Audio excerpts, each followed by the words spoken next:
오늘 이 설교의 시작은 이 질문으로 시작하려고 해요. 하나님은 왜 진노의 하나님이신가? 하나님은 왜 진노의 하나님이신가? 하나님은 도대체 어떠한 성격을 가지고 계시고 어떠한 뜻을 가지고 계시기에 진노하실 수밖에 없는 것인가? 오늘 이 본문을 살펴보면서요, 하나님의 이 진노, 하나님 그것을 살펴보기 위해 우리가 떠올려야 되는 이미지가 한 가지 있습니다. 사랑하는 여러분, 여러분들 속에 있는 하나님의 이미지는 어떻습니까? 보통 하나님의 이미지라고 하면은 우리 아버지의 이미지를 많이 대변하기도 해요.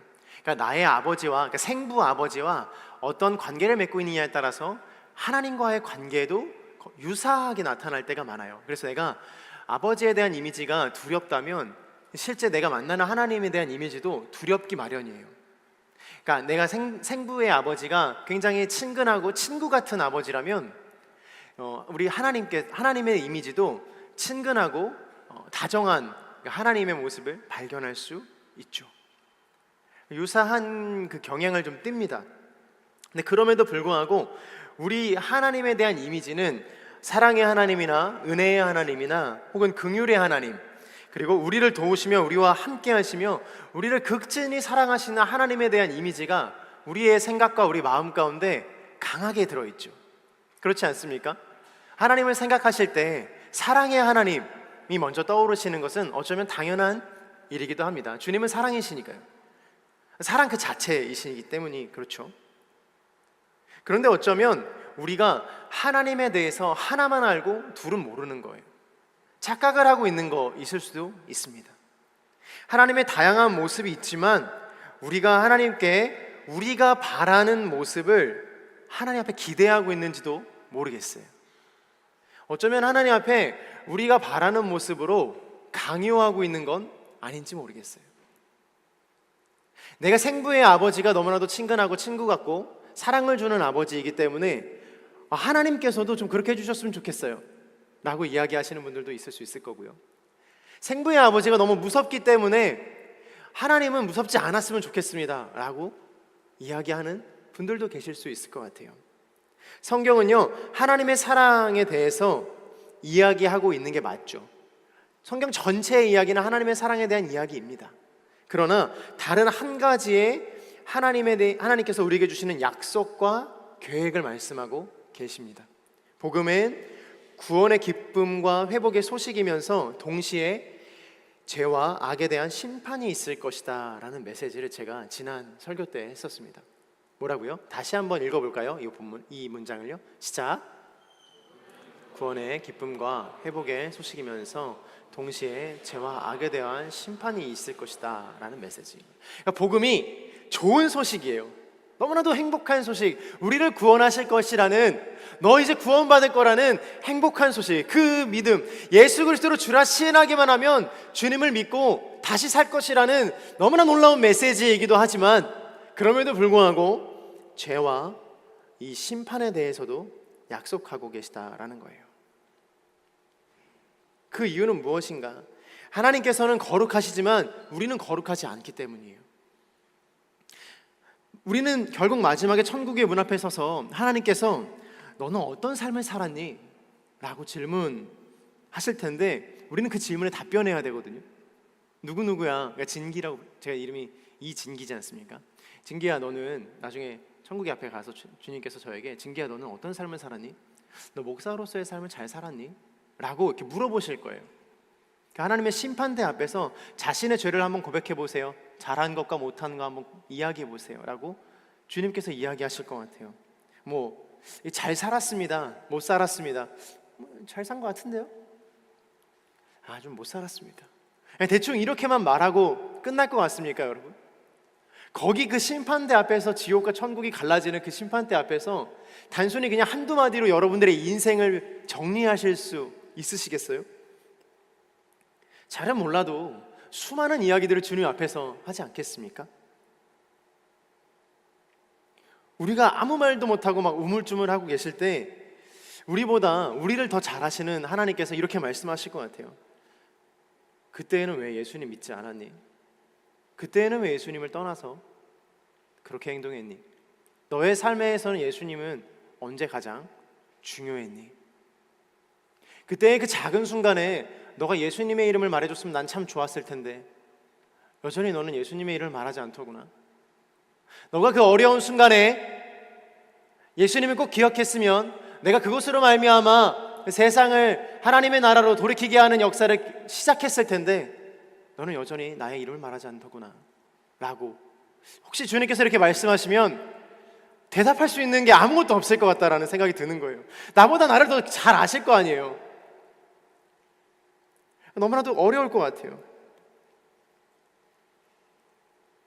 물론 우리 안에 정결한 것이 없고 의로운 것이 없기 때문에 그 하나님이 정한 어떤 수준에 이를 수는 없어요. 그 수준에 우리가 어떠한 방법으로도 이를 수는 없습니다. 다시 말해서 이 말은 결국 하나님의 심판을 피해갈 수 있는 사람이 없다라는 것이죠. 하나님의 진노는요, 당연한 것이 돼요. 그러니까 하나님의 진노를 피해갈 수 있는 사람이 없다라는, 하나님의 심판을 피할 수 있는 사람이 없다라는 그 전제하에서 하나님의 진노는 당연하다라는 거예요. 죄값을 받을 사람들이 너무나도 많이 있기 때문에 그 죄를 처분할 사람이 반드시 필요하다라는 거예요. 복음은요, 하나님의 진노가 우리 때문에 있다라는 것을 인정할 때 비로소 우리에게 진정한 복음이 되는 거예요. 우리가 죄인임을 인정할 때 구원이 의미가 있는 것이에요.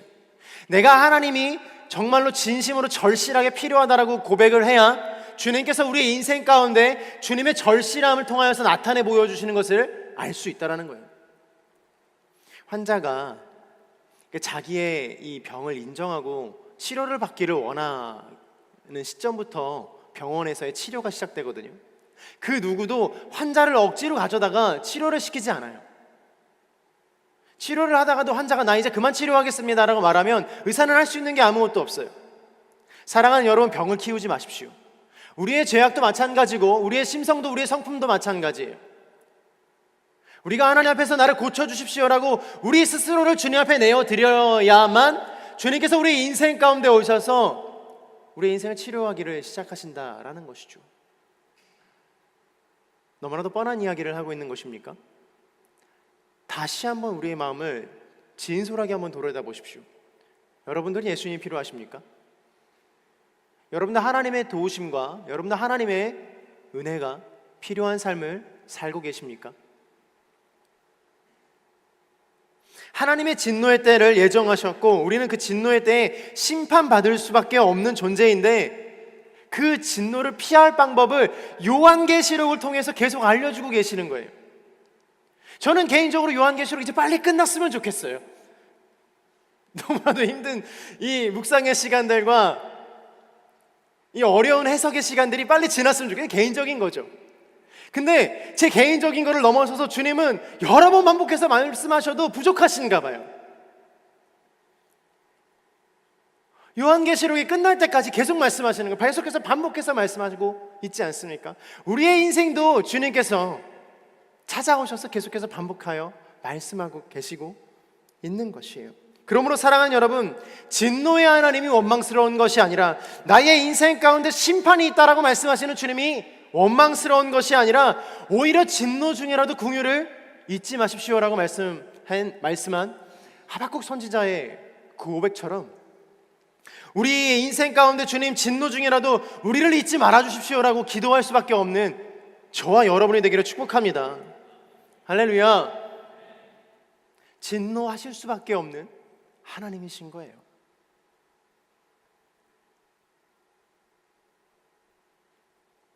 그러면 우리는 무엇으로부터 구원을 얻는가를 좀 살펴보기로 원해요. 무엇으로부터 구원을 얻는가?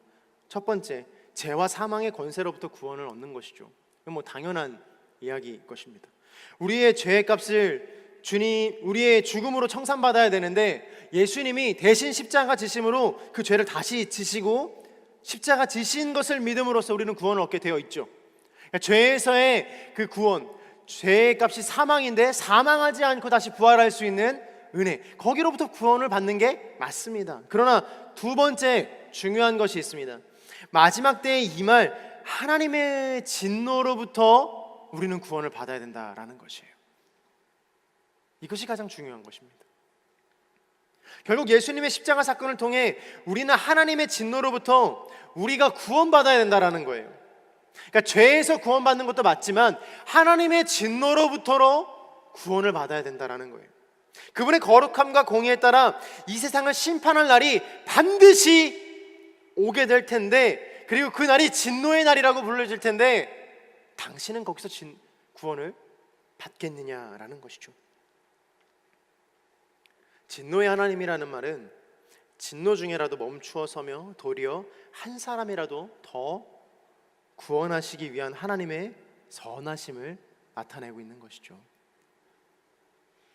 사랑하는 여러분, 진노는 그래서 하나님의 무서운 어떤 감정과 심판이 아니라 오히려 하나님 안에 있는 지극히 거룩하고 공의로운 하나님만이 가지고 있는 성품이 되는 것이에요. 하나님 왜 진노하십니까? 라고 이야기하는 것은요, 하나님 왜 노하십니까? 하나님 왜 나에게 그렇게 가혹하게 하십니까? 라고 말하는 것은요, 하나님 그 자체를 부정하는 것이에요.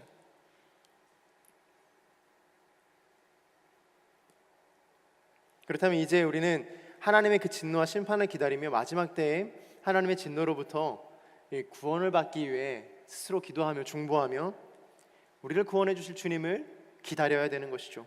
오늘 그러한 마음으로 오늘 본문을 한번 같이 살펴보기를 소망합니다. 7절부터 8절까지의 말씀입니다. 시작.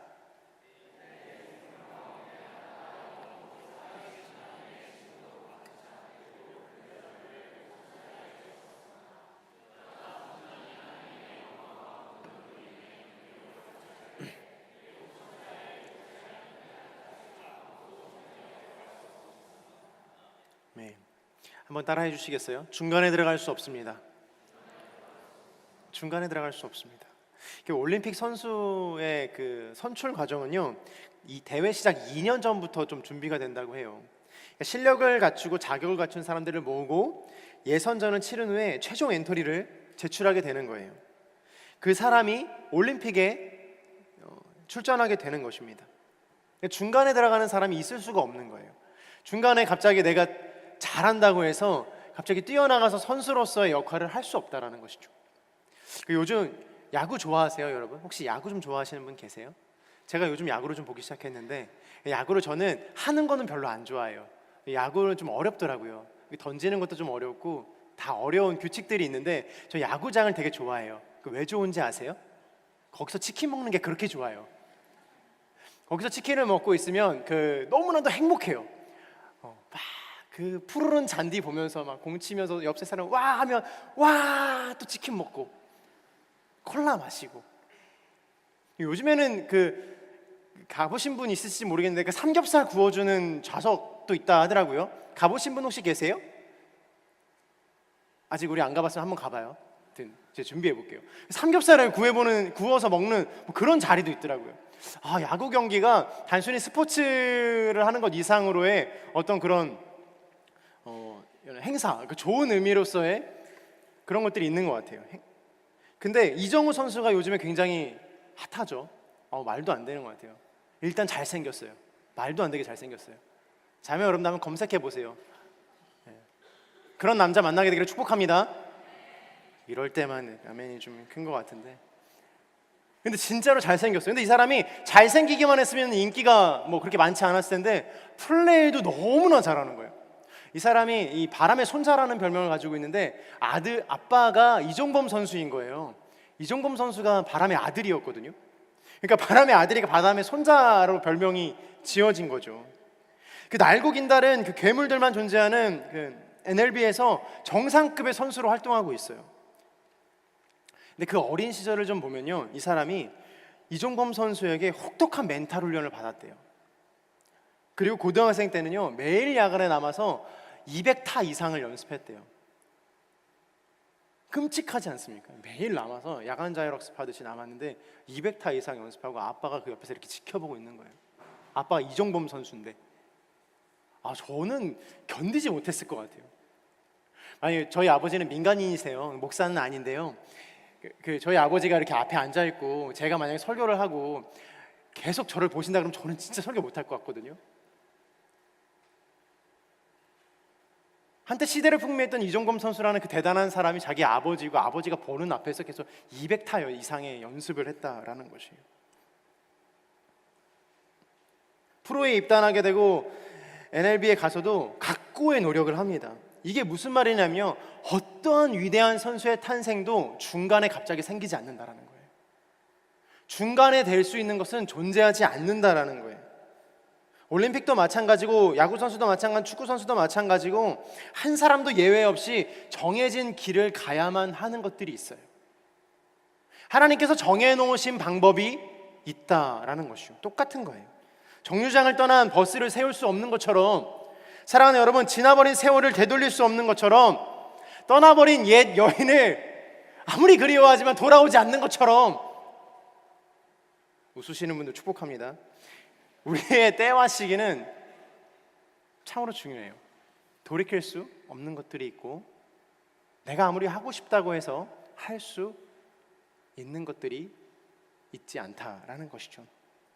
옆 사람에게 한번 이렇게 얼굴 한번 옆 사람 보시겠어요? 옆 사람 얼굴 한번 이렇게 봐주세요. 한번 고백해 보겠습니다. 있을 때 잘하십시오.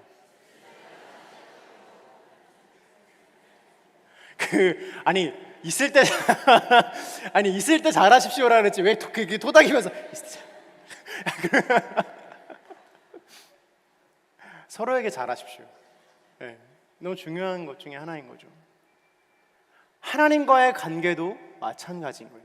심판의 때가 오기 전에, 하나님께서 그 대접들을 다 쏟아내시기 전에, 하나님께서 마지막 진노의 때에 모든 것들을 다 뒤집어 엎으시고 박살내시고 다 정결하게 하시고 온전하게 하시기 위해서 모든 걸 다 갈아엎기 전에, 주님과의 관계가 그래도 괜찮을 때, 주님이 돌아오라고 말씀하실 때, 주님이 지금은 괜찮다라고 말씀하실 때, 주님이 회개했을 때 그래 너 되돌이켜라 라고 말씀하실 때, 그때 돌이켜야 한다라는 것이에요. 오늘 본문에서도 하나님의 진노가 임하는 그때 7 금대접을 7 천사에게 주시고 성전이 하나님의 영광과 권능으로 가득 찼다라고 고백하면서 그 위에 어떻게 고백합니까? 기록합니까? 아무도 성전에 들어갈 수 없다라고 이야기하고 있어요. 아무도 성전에 들어갈 수 없다. 그때는 늦었다라는 것이에요. 이것은 2 가지를 뜻합니다. 첫 번째, 하나님의 임재와 영광이 너무나도 크고 두려워서 그 어떤 피조물도 감히 가까이 갈 수 없다라는 것이에요. 그러니까 하나님의 임재가 실제로 보일 때, 하나님의 임재 가운데 나아갈 때, 하나님의 마지막 때에 하나님의 그 본무의 모습을 드러내시고 영광 가운데 나타나실 때는 오히려 하나님 앞에 나아갈 수 없다라는 거예요.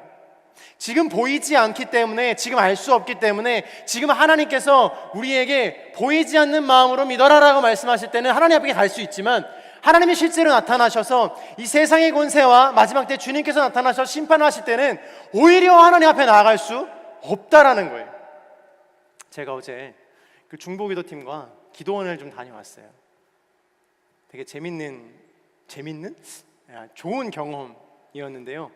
여러분 기도원에 가보신 분 계세요? 나 기도원에 한번 가봤다.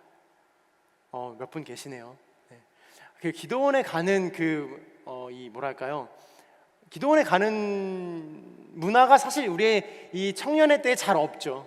우리 어머니 때나 할머니 때에는 많이 있었으나 요즘의 청년들은 기도원이라는 게 익숙하지 않습니다. 그래서 제가 이제 저희 중보기도팀과 함께 수도권 모처에 기도원에 갔어요. 기도원 가고 싶으신 분들 중보기도팀 들어오십시오. 갔는데 거기에 그 기도굴이라는 데가 있었습니다. 기도 토굴이에요. 그래서 그 기도굴 안으로 들어가면은 되게 굉장히 한 평짜리 방인데 들어갈 때도 되게 어두워요. 방석 2개만 딱 깔려 있거든요. 들어가서 무릎 꿇고 문을 탁 닫는 순간 엄청 깜깜해요. 그리고 내가 기도하는 목소리가 너무나도 선명하게 들려요. 그러니까 내가 뭐라고 기도하고 있는지, 내가 어떻게 기도에 임하고 있는지가 선명하게 드러나는 것이죠. 근데 그 갔다 온 청년 중에 한 명이 저와 대화를 나누다 그렇게 이야기하는 거예요. 문이 닫히는 순간 하나님의 임재가 너무 컸다라는 거예요. 한 평짜리의 공간이었지만 그 공간 안에서 기도하는 그 임재가 너무나도 큰 거예요. 이미 하나님과 대면하고 있는 거예요. 기도를 시작하지 않았지만 하나님이 이미 그곳에 계시다라는 것을 우리가 인지한 거예요. 그 청년이 안 거예요. 내가 기도를 시작하지 않았지만, 내가 예배를 시작하지 않았지만 이미 그곳에 주님께서 역사하고 계시다라는 걸 안 거예요. 마치 모세가 떨기나무 앞에서 하나님을 만났던 것처럼요. 너무나 놀랍지 않습니까? 사랑하는 여러분, 여러분들이 기도하는 기도의 처소가 하나님을 만나는 기도의 처소가 되기를 축복합니다. 제가 이제 지난 우리 주민 기도회 때 회개에 대한 이야기를 하면서 그 이야기를 했어요.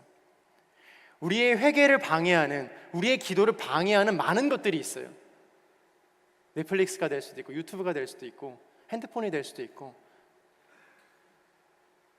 개인의 걱정과 개인의 감정들과, 심지어는 여자친구, 남자친구가 될 수도 있고, 가족이 될 수도 있고, 내가 사랑하고 내가 좋아하는 것들, 그게 운동이 될 수도 있고, 액세서리가 될 수 있고,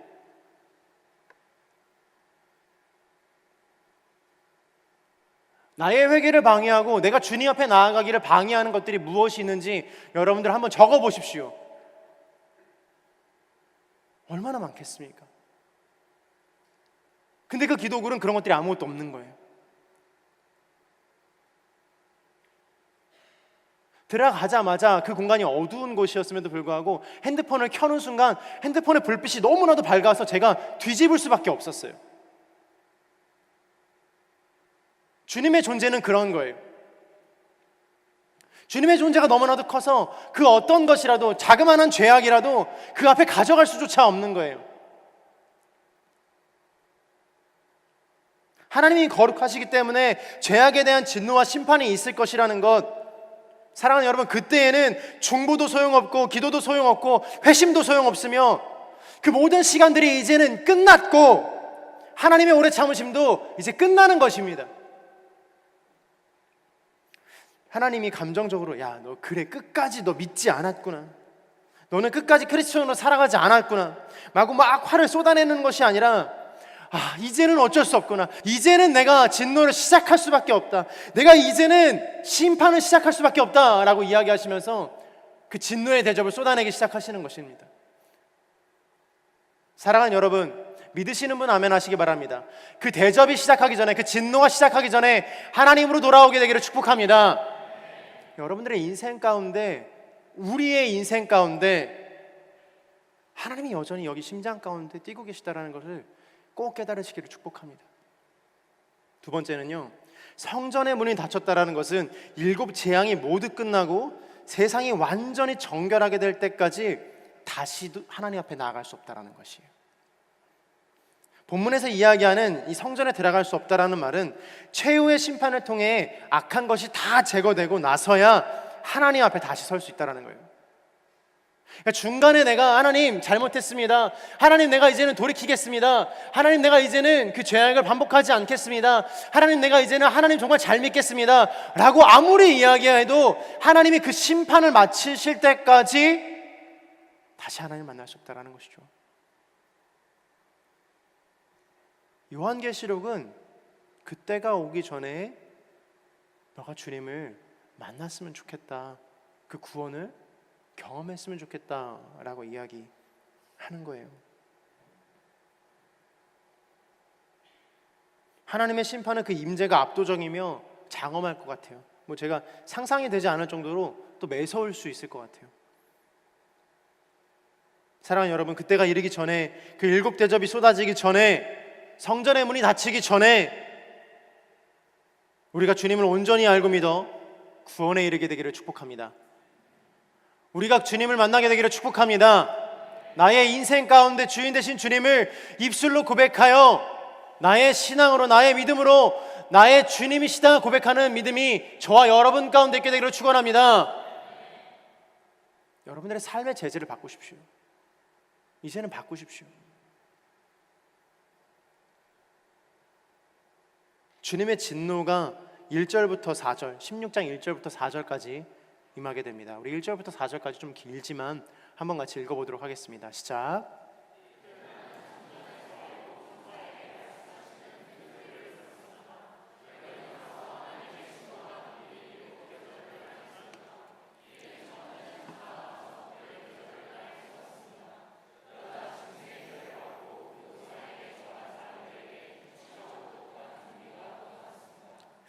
두 번째 천사가 그의 대접을 바다에 쏟았습니다.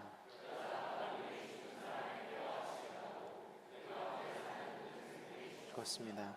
세 번째 천사가 그의 대접을 강과 샘에 쏟았습니다. 그러자 그것이 피가 됐습니다. 한번 따라해 주시겠습니까? 책망은 언제나 아프다. 책망은 언제나 아파요. 질책도 아프고 훈계도 아프고 훈육도 아파요. 그게 아프지 않다라는 것은 사실 거짓말이에요. 나의 어떤 부족한 것을 질책하고 이렇게 책망하는 것 참 어렵지 않습니까? 아프지 않는 방법이 없어요. 그러나 그 아픔을 그냥 마음속 가운데 아픔으로 두는 사람이 있는가 하면 그 아픔의 진짜 본질을 깨닫고 다시금 성장하는 사람들이 있죠. 학창 시절에 저는 진짜 여러분 이렇게 오피셜한 설교의 자리에서 나눌 수 없을 정도로 말썽꾸러기였어요. 약간 그래 보이지 않습니까? 장난을 진짜 심하게 쳤어요. 저는 시골에 살았기 때문에 이렇게 산을 넘어 다녀야 됐어요. 여러분 상상도 못 하겠죠? 어떻게 학교를 산을 넘어가? 라고 생각할 수도 있겠지만 저 산을 넘어가야 됐었어요. 산을 넘어가면 꼭 발견하는 것들이 있어요. 수많은 곤충들과 수많은 동물들이 이렇게 보이죠. 저는 항상 그 친구들을 그냥 넘어가지 않았어요. 그 친구들을 항상 건드려 봐야 됐었어요. 이렇게 톡톡톡톡톡톡 잡아갖고 가가지고 누구 보여주고 놀래는 거 보고선 즐거워하고 그런 사람이었어요.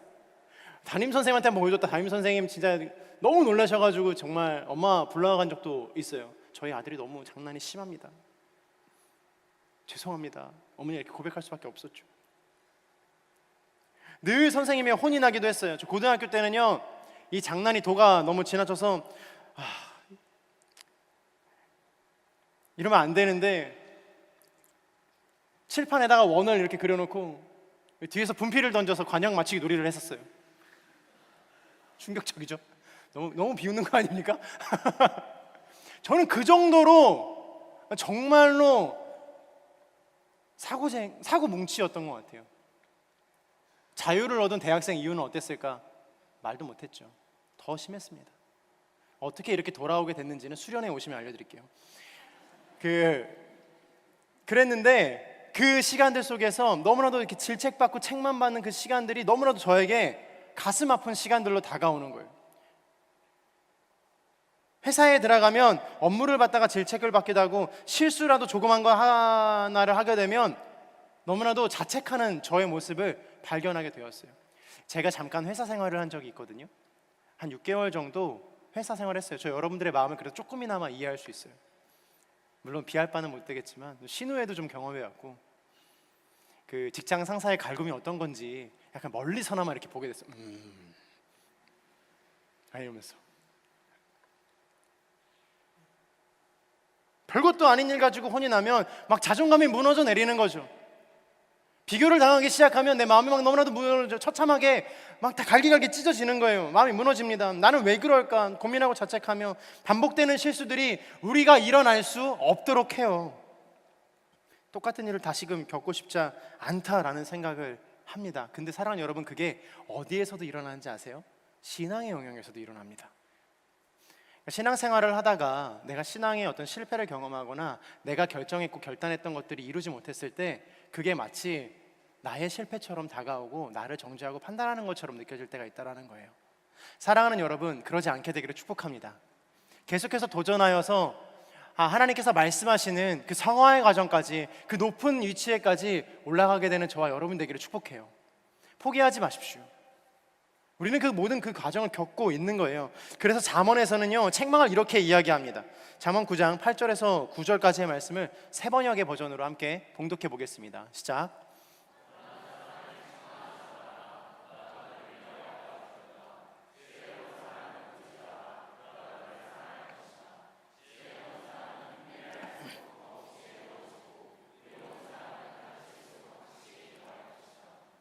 가슴에 손을 한번 이렇게 얹어보시겠습니까?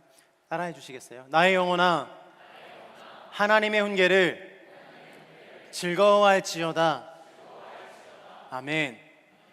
우리의 영혼은요, 하나님의 훈계를 즐거워해야 돼요. 하나님이 나에게 뭐라고 말씀하시는지 그 훈계가 너무나도 아프고 쓰고 그리고 내 이해가 안 될지라도 그 훈계가 즐거움이 될 때까지 가야 된다는 거예요. 근데 즐거움이 될 때까지 가는 건 딱 한 가지밖에 없어요. 훈계하는 사람과 올바른 관계를 맺는 방법밖에 없습니다. 하나님은 심판이 이르기 전에 계속해서 우리를 책임질하시고 책망하시면서 그 사랑을 보이세요. 사랑하는 여러분, 제일 무서운 게 뭐예요? 무관심 아니겠습니까? 사랑하는 여러분, 여러분의 삶에 하나님의 책망이 있습니까? 하나님께서 여러분을 아직 포기하지 않으시고 사랑으로 보듬어 주시는 줄로 믿습니다. 사랑하는 여러분, 여러분의 삶에 고난과 고통이 가득하십니까? 하나님께서 저와 여러분 가운데 아직까지 가르치실 것이 있다라고 말씀하고 있는 중이십니다. 하나님의 가르침은 때로는 혹독하고 힘이 들고 마음이 상하지만 결국에는 이 마지막 때에 하나님의 진노에서 너가 나오기를 바란다 라고 말씀하시는 거예요. 너가 그 진노 안 받았으면 좋겠어. 계시록 6장 10절에 보면요, 그들은 큰 소리로 외쳤습니다. 거룩하고 참되신 대주제여, 언제까지 땅 위에 사는 사람들을 심판하시고 우리의 핏값을 갚아주지 않으시려는 것입니까? 이 말씀은 순교자들의 고백이었어요. 순교자들이 주님, 우리의 핏값을 언제 갚아주실 것입니까? 라고 계속 이야기하고 있는 중이에요. 주님께서는 더 이상 참지 않으시고 침묵하지 않으시고 이제 심판을 시작하십니다. 오늘 본문을 보면 첫 번째부터 세 번째까지 아주 무서운 심판과 책망이 이어지는데, 첫 번째는 첫째 천사가 첫째 대접을 땅에 부었을 때 끔찍한 그 독한 종기가 생긴다라고 이야기해요. 그리고 짐승의 표를 받은 사람들과 우상들에게, 그 우상들에게 경배하는 사람들에게 퍼질 것이다 라고 이야기하는 것이죠. 짐승의 표라 하면 666 이런 것들도 있겠지만 그게 중요한 게 아니라, 그게 어떻게 중요한 게, 그게 중요한 게 아니라, 사랑하는 여러분 집중해 주세요. 세상의 뜻에 따라 살아가는 사람들, 세상의 권세에게 경배하는 사람들이 바로 짐승의 표를 받는 사람들이라는 거예요. 얼굴에 분칠하고 막 이상하게 괴기하게 하고 그런 사람들이 아니라 그냥 세상을 따라 세상의 우상에게 절하고 경배하고 그거 쫓아가는 사람들이 짐승의 표를 받은 사람들이라고 이야기하는 거예요.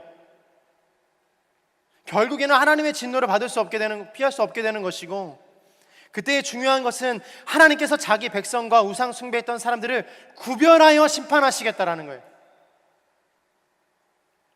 두 번째 천사는 둘째 대접을 바다에 쏟아부었을 때 마치 바닷물이 죽은 자의 피와 같이 변할 것이다 라는 거예요.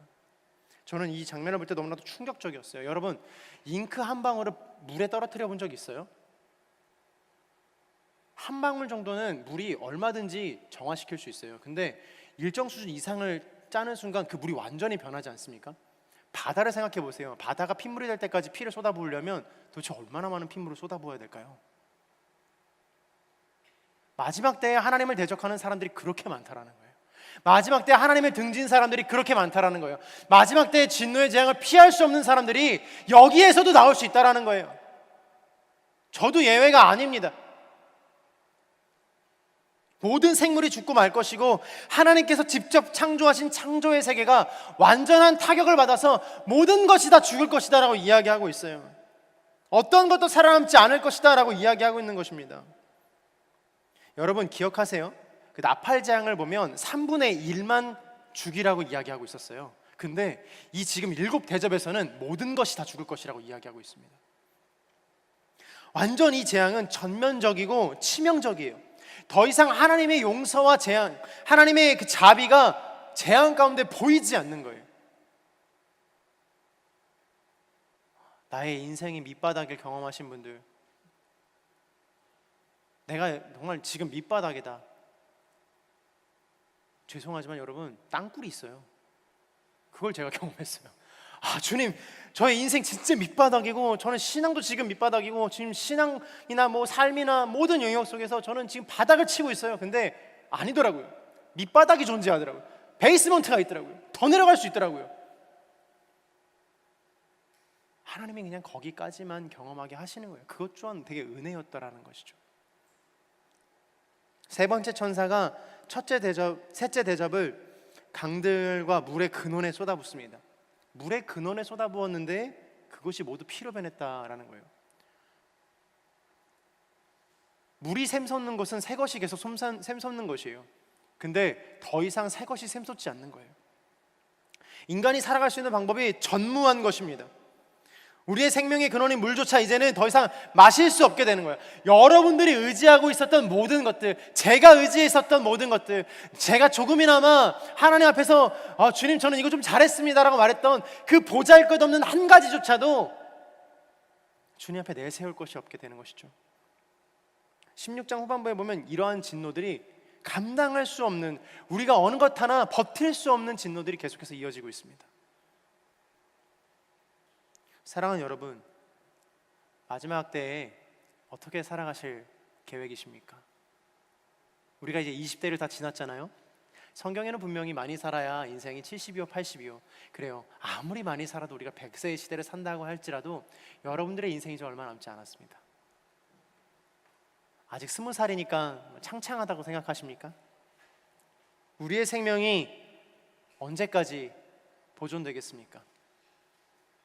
제가 너무 네거티브한가요? 제가 사랑하는 친구를 한번 잃은 적이 있어요. 그 친구는 선교사였는데 아프리카 선교 갔다가 말라리아를 걸렸어요. 국내에 들어와서 말라리아 치료를 시작했는데 말라리아를 치료를 하다 보니까 말라리아는 다 나았는데 그 말라리아 약이 너무 독하다 보니까 다발성 장기 부전으로 결국 사망에 이르렀어요. 근데 그 친구가 마지막에 저에게 한 이야기가 아직도 저는 잊혀지지가 않아요. 병상에 누워서 깡마른 상태로 저에게 이야기해 줬거든요. 그 친구가 뭐라고 했냐면 내일 내가 눈을 뜰 수 있어서 너무 감사하다라고 이야기했어요. 오늘 내가 눈을 뜰 수 있어서 감사하다라고 이야기했었어요. 저는 그 친구의 고백이 아직까지도 제 마음 가운데 너무 콕 박혀서 지워지지가 않아요. 우리가 내일 너무나도 당연하게 내일을 맞이하고, 우리가 너무나도 오늘 아무렇지도 않게 죄를 짓고, 우리가 너무나도 아무렇지도 않게 하나님을 거역하고 하나님을 등 돌리는 삶을 살지만 언젠가 그것도 끝날 것이다 라는 거예요. 하나님의 은혜로 우리가 내일을 경험하게 될 거예요. 내일의 눈을 뜨게 될 것이고, 또 우리는 내일을 살아갈 수 있겠죠. 이 뻔한 스토리이지만 누군가는 정말 내일이 없다라는 거예요. 하나님보다 다른 것을 사랑하시는 게 있습니까? 아직 나의 눈에 하나님보다 더 좋은 것들이 들어오십니까?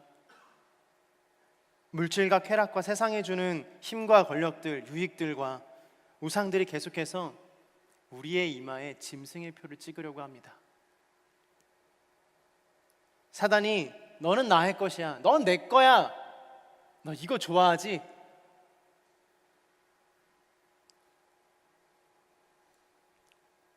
사랑하는 여러분, 어떻게 하시겠습니까? 정말 우리 이대로 괜찮은 걸까요? 정말 우리 이대로 그냥 이렇게 살던 대로 살아도 괜찮을까요? 우리 잘 살고 있는 것일까요? 삶과 신앙이 주님 앞에서 다시금 돌아오게 되기를 축복합니다. 사랑하는 여러분, 선포합니다. 오늘 저와 여러분 가운데 회개가 물붓듯이 부어지게 되기를 축복합니다. 우리의 무너졌던 모든 신앙들이 다시금 회복하게 되기를 축복합니다. 나의 입술을 통하여서 하나님께 영광 돌리는 삶이 되기를 축복합니다. 보라, 이전 것은 지났으니 새 것이 되었도다 라고 말씀하시는 주님의 음성이 오늘 유효합니다. 하나님 나라의 백성으로 살아가고 거룩한 하나님의 나라의 자녀인 줄로 믿습니다. 하나님의 편에 서십시오. 최후 심판이 두려워서, 내가 지금 회개하는 게 두려워서, 내가 하나님의 뜻대로 살아가면 내가 좋아했던 거 내려놔야 되고, 내가 가야 되는 길 돌아서야 되고, 오늘 클럽 가고 내일 클럽 가기로 했는데 내가 오늘 그거 다 못하는 것도 어렵고, 어제도 험한 말하고 오늘도 험한 말하고, 하나님의 뜻대로 살아가는 건 전혀 찾아볼 수 없는데 내가 어떻게 돌아갈 수 있겠습니까? No! 지금부터 돌아가는 겁니다.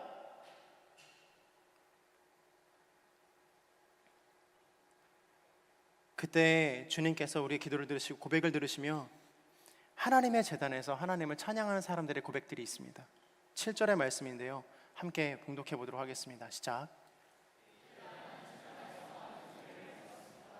그렇습니다. 전능하신 주 하나님, 주의 심판은 참되고 의롭습니다. 끝까지 주님을 붙들고 주의 편에 선 사람들의 고백입니다. 기도의 사람들의 고백이에요. 하나님의 심판이 두려워 오히려 하나님을 찬양하고 경배하는 것으로 바뀌게 되는 것이에요.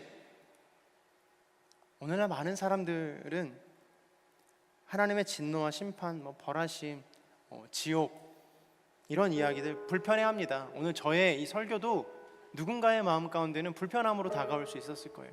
뭐 저렇게까지 말씀하시나, 뭐 저렇게까지 이야기하나, 왜 자꾸 우리를 불편하게 하는 것이지?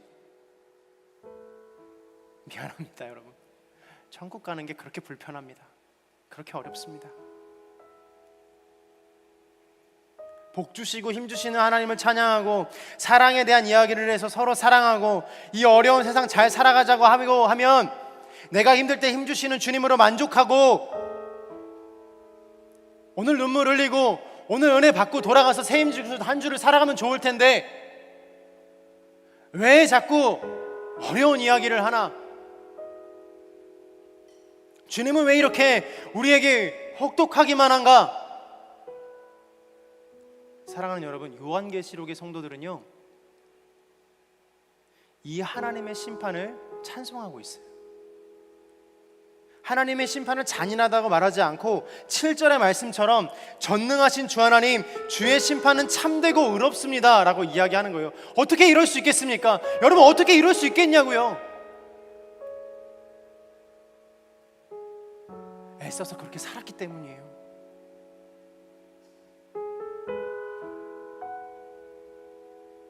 하나님의 뜻대로 살려고 무던히 노력했기 때문이에요. 오늘도 삭히고 내일도 삭히고 문드러져서 아무것도 할 수 없는 지경에 이르러 주님 왜 응답하지 않으시냐고, 주님 왜 이제는 바꿔주시지 않으시냐고, 순교자의 피가 이렇게 쏟아졌는데도 변하지 않는 게 왜 그러냐고, 주님 이제는 심판의 때가 오기를 바란다고.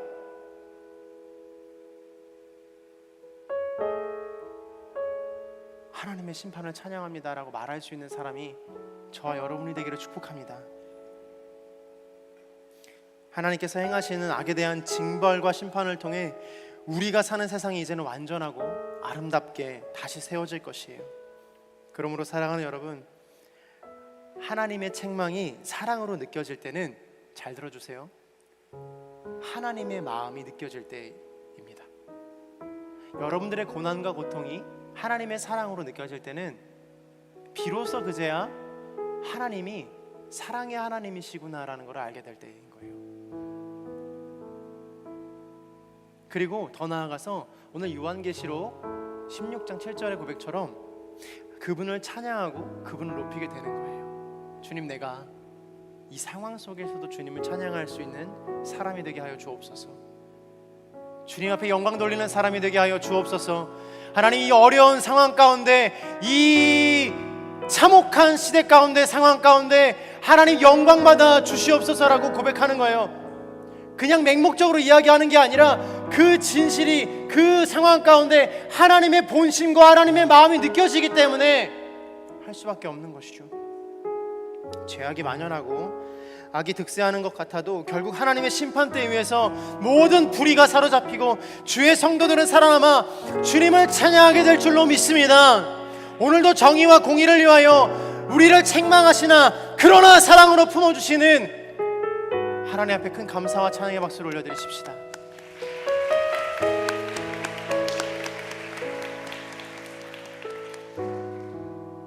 기도하겠습니다.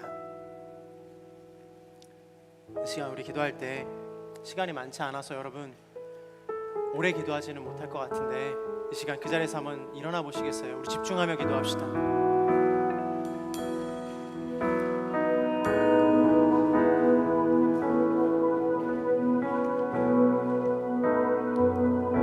하나님, 내가 하나님의 때에 이를 때, 하나님 그 심판의 때가 이르기 전에 나의 모습을 이제는 완전히 돌이키기를 소망합니다. 하나님, 나의 마음 가운데 죄악이 있다면 끊어주시고 하나님을 온전히 주로 시인하는 하나님의 사람이 되게 하여 주옵소서. 우리 그렇게 원하시는 분들마다 주여 3번 외치고 기도하며 나아갑니다. 주여.